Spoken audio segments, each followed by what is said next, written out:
we find economics plays such a major role. Hence one notices in the world today and throughout history that many of the great prophets, as part of their projects when coming to any community, was to reform the economic policies of that community. We find that these prophets would come with a social system, as well as a political system, as well as an economic system. And that this economic system had to be entrenched by the prophets in the communities they were living in. For what reason? For the reason being that a religion cannot claim to be a religion of revelation unless it has set out clear economic policies. Without these economic policies, we find that this religion can never be seen as one which caters for the life of every human being. For we state on numerous occasions that Islam is a way of life. If Islam is a way of life, then Islam should give me guidelines in terms of economics, like it gives me guidelines in politics, like it gives me guidelines in the social system. Whereas if Islam only gives me guidelines socially and politically, but does not give me any guidelines as to how I spend my economic matters, then Islam cannot be claiming to be a religion from God. Therefore, when you examine prophets of God, you find whenever they went to a community, they would go to that community with an economic as well as a social manifesto, in order that they were able to gain an understanding of the people and a closer understanding towards God. That's why we find, for example, Prophet Shoaib. When Prophet Shoaib goes to the people of Midian, he goes to them with a two-way reform. One is to reform them socially, another is to reform them economically. Reforming them socially, how does he do this? The people of Midian, they were known as highway thieves. You're on the highway, don't be surprised if suddenly someone jumps from behind a tree, stops your caravan, says, "Can I have all your money, please?" And these were the types of people they were. And throughout history, highway thieves have existed. Midian was replete with highway thieves, many of them in every corner of the roads. Therefore, people were in fear whenever they would travel. Prophet Shoaib would come to these people, he would tell them that a community full of thieves is a community which is dying. Whereas a community full of people who are trustworthy is a community which is flourishing.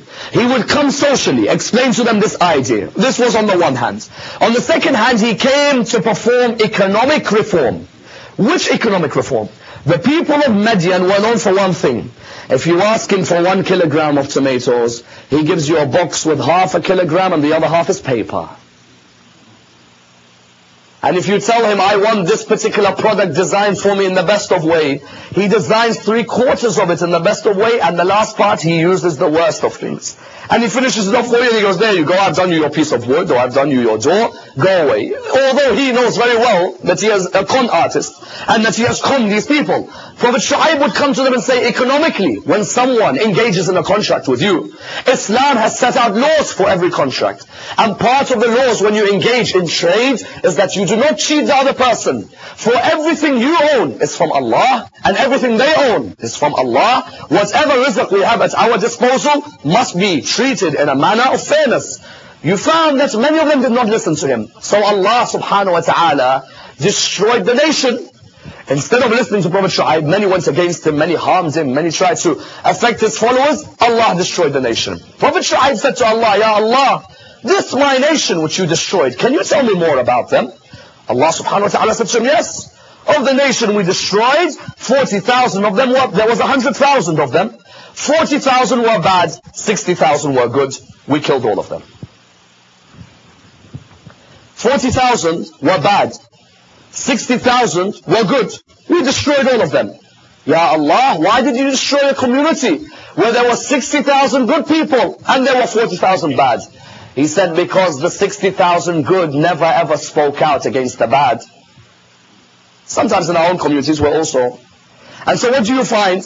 You find that in a community where these people were engaging in economic matters by cheating, Allah subhanahu wa ta'ala sees the good ones, never speaking out against the bad ones, he decides to destroy the whole community. Prophet Shoaib, likewise with Prophet Yusuf. Prophet Yusuf became the head or the economic minister of a non-Muslim government. Economic minister of a non-Muslim government.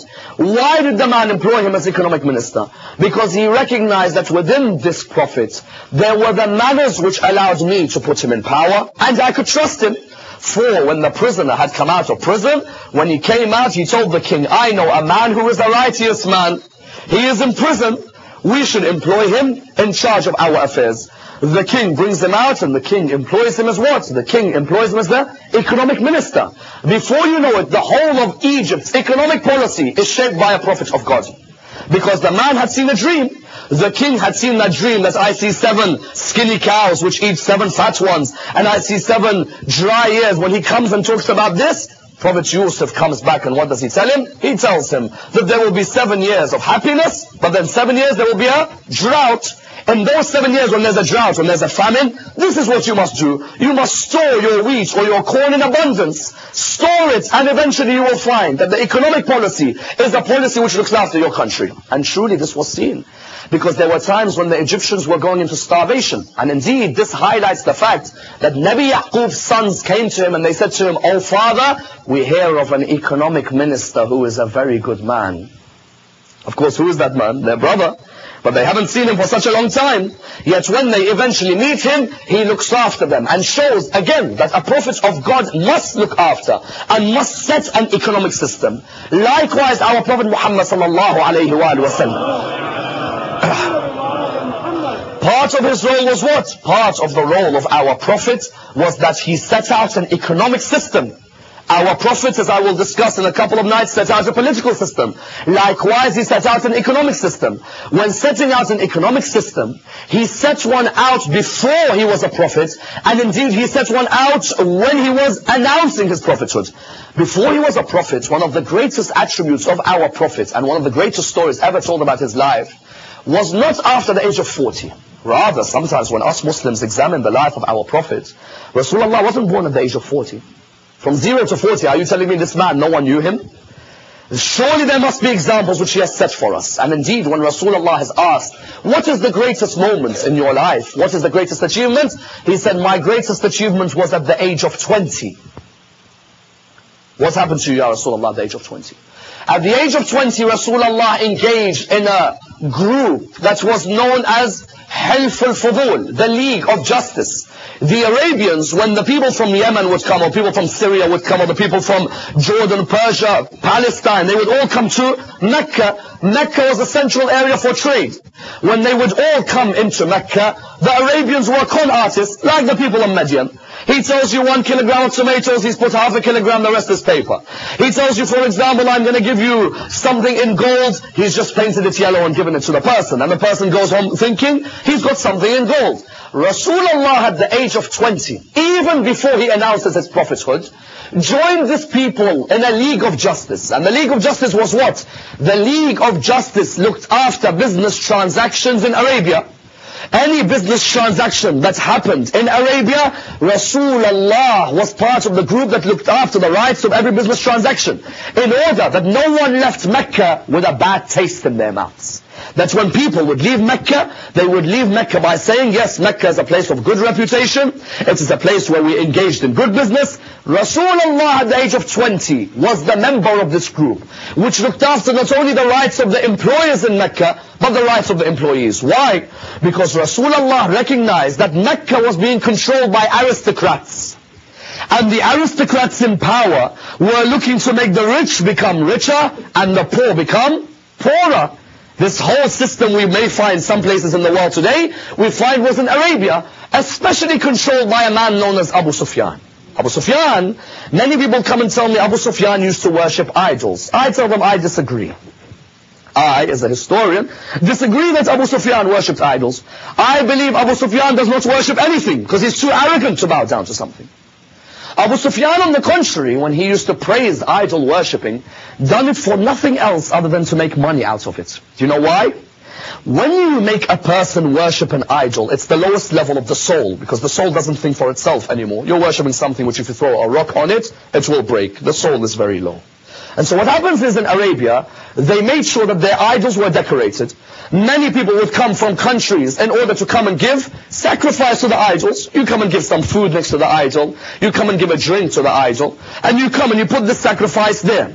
Abu Sufyan would love this. Come, bring more. This idol is the idol god of love, he'll get you married.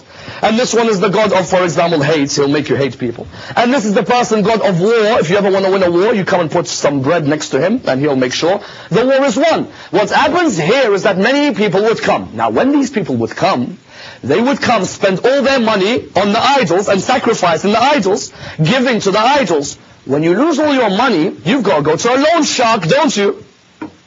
Who's the loan sharks? Abu Sufyan. So you'd come to him and you'd say to him, I need some money. He says, no problem. Come, I'll give you money. I've got an abundance. But 1 day late, £100. 2 days late, 200. 3 days late, 300. You've heard of the concept. The idea was that Abu Sufyan introduces this concept all those years back in Mecca, that they used to build and pride themselves on controlling the economic system.